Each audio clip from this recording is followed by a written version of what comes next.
Hello എല്ലാവർക്കും നമസ്കാരം. Welcome to റോസു സ്റ്റോക്ക് സ്ട്രീറ്റ്. ഇന്ന് നമ്മുടെ സൂര്യൻ ചേട്ടനെ നമ്മൾ നോക്കി ഇങ്ങനെ ചിരിച്ചോണ്ടിരിക്കുന്ന ഒരു ദിവസമായിരുന്നു.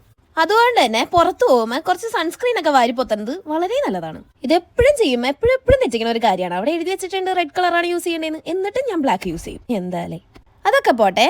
നമ്മുടെ ഇന്നത്തെ ഉദ്ദേശം ഇതൊന്നല്ല, ജോബ് ഹണ്ടിങ് ആണ്, ജോലി അന്വേഷിക്കൽ. ഇപ്പൊ നമ്മുടെ നാട്ടില് ഒരു ജോലി കിട്ടാനൊക്കെ എന്ത് പാടാണല്ലേ. അപ്പൊ പിന്നെ നമ്മുടെ നാടൊക്കെ വിട്ട് വേറൊരു നാട്ടിലേക്ക് ചെന്ന് കഴിയുമ്പോ എന്ത് പാടായിരിക്കും എന്ന് നിങ്ങൾക്ക് ഊഹിക്കാവുന്നതല്ലേ ഉള്ളൂ. കറന്റ്ലി നമ്മളിപ്പോ നോക്കുന്നത് ഒരു പാർട്ട് ടൈം ജോബാണ്. അപ്പൊ അതിന് നമ്മുടെ ഇവിടെ തൊട്ടടുത്ത് കുറെ റെസ്റ്റോറൻറ്റ്സും അതല്ലാതെ കുറെ ഷോപ്സും ഉണ്ടായിരുന്നു.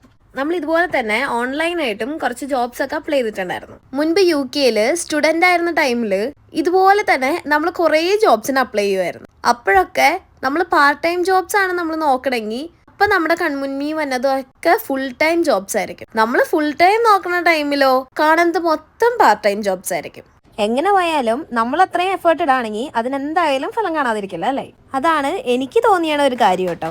ഇനി നമ്മൾ അത്രയും എഫേർട്ട് ഇട്ടിട്ട് നമുക്കത് കിട്ടിയില്ലെങ്കിലോ, അതിനേക്കാളും നല്ല അടിപൊളി വേറൊരു സംഭവം നമുക്ക് വേണ്ടി വെയിറ്റിംഗ് ആയിരിക്കും. അങ്ങനെ നമ്മൾ കുറച്ചധികം റെസ്റ്റോറൻറ്റ്സും ഷോപ്സ് ഒക്കെ കവർ ചെയ്തു കേട്ടോ. അപ്പോഴാണ് ഇത് നമ്മുടെ കണ്ണിപ്പെട്ടത്. ആദ്യം എനിക്ക് ദൂരേന്ന് നോക്കിയപ്പോ എനിക്കത് ബേക്കർ ആൻഡ് റോസ് എന്നാണ് ഞാനത് വായിച്ചത്. അടുത്ത് പോയപ്പോഴല്ലേ കാര്യം പിടികിട്ടിയത്. അതെ, ബാർബർ ആൻഡ് റോസ് ആയിരുന്നു. മുടി വെട്ടണ കടയായിരുന്നു അത്. നമുക്കത് മുടി വെട്ടാൻ അറിയാൻ പാടില്ലാത്തതുകൊണ്ട് അങ്ങോട്ട് നോക്കിയിട്ട് കാര്യമില്ല. ഇനി നമ്മൾ അടുത്ത് പോകാൻ പോണത് ഗുസ്മൻ ബൈ ഗോമസ് ആണ്. ഇതെപ്പോഴും എന്റെ കണ്ണിപ്പെടാറ്. കാരണം ഇതിന്റെ ലോഗോ തന്നെ വന്നിട്ട് രണ്ടാൾക്കാരുടെ തലകളാണ്. തൽക്കാലത്തേക്ക് പോലീസ് പണി നോക്കാത്തതുകൊണ്ട് അത് വിടാം. ഇനി ജോലി കിട്ടാ കിട്ടില്ലേന്ന് പിന്നെ എപ്പോഴേലും കാണാം. നമുക്കൊരു പാഴ്സൽ എടുക്കാനുണ്ടായി, അതെടുത്ത് നമ്മൾ വീട്ടിൽ പോകണം.